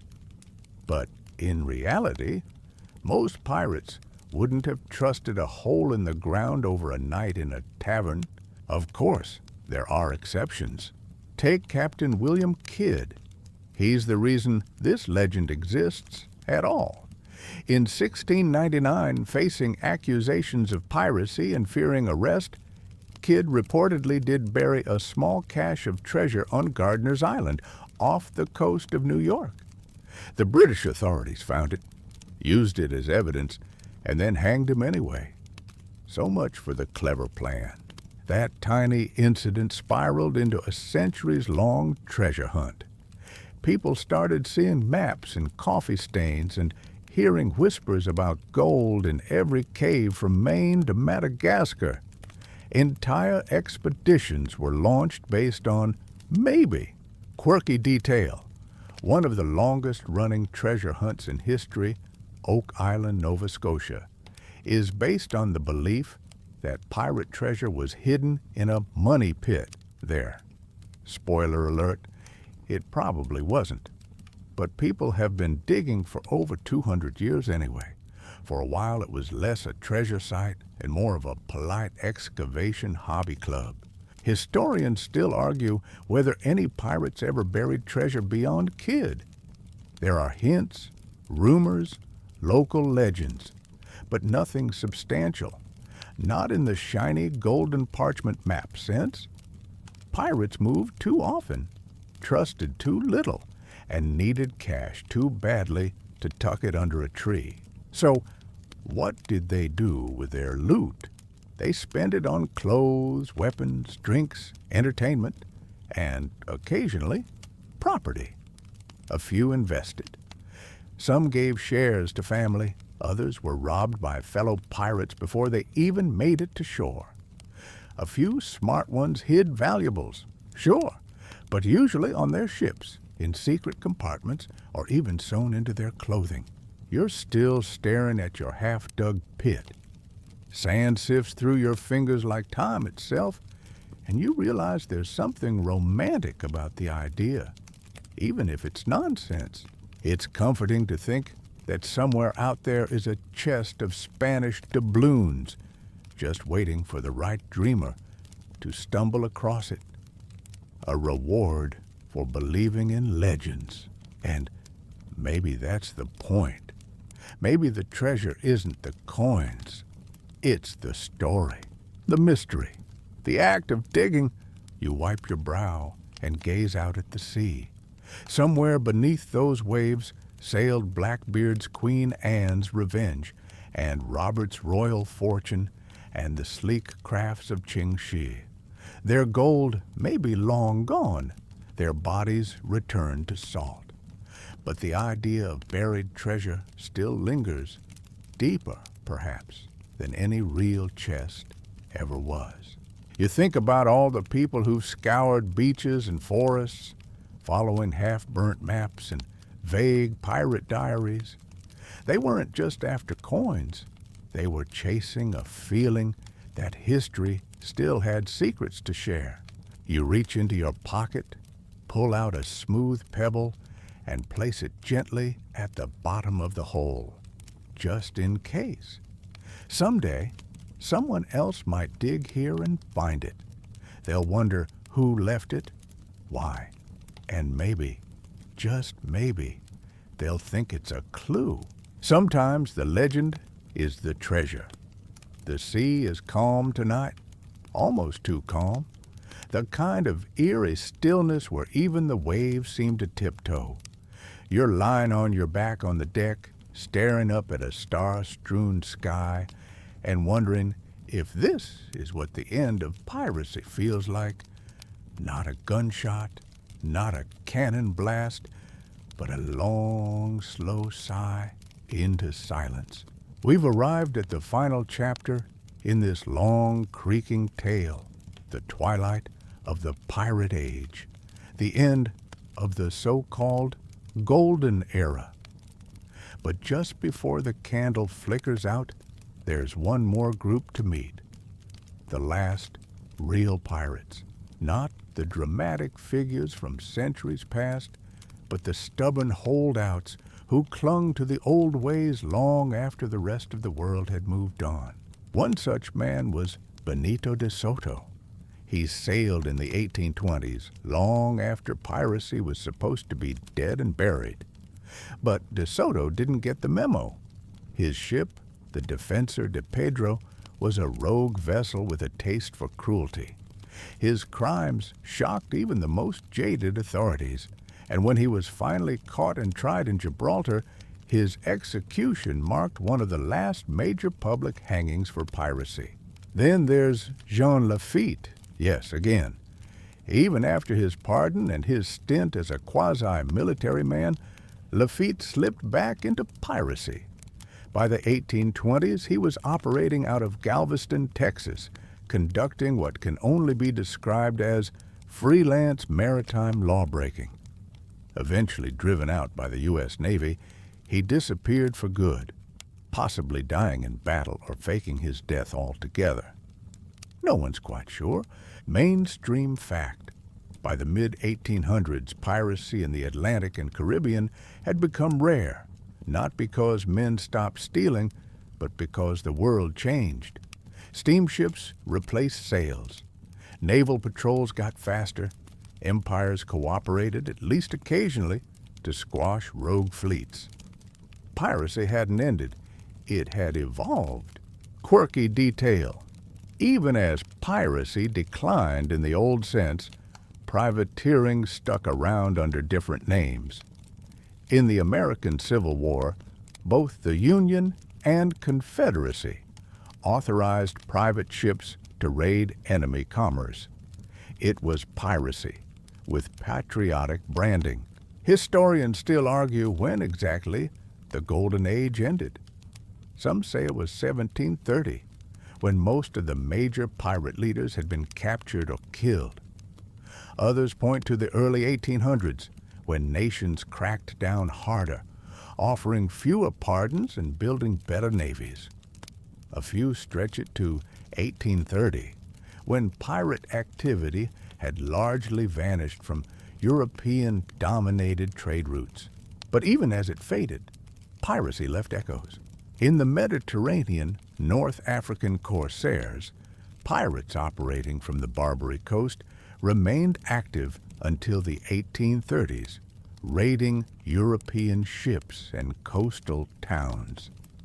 The U.S. Navy was even formed in part to deal with them, and far from the Atlantic, piracy simmered on in Southeast Asia and the Indian Ocean.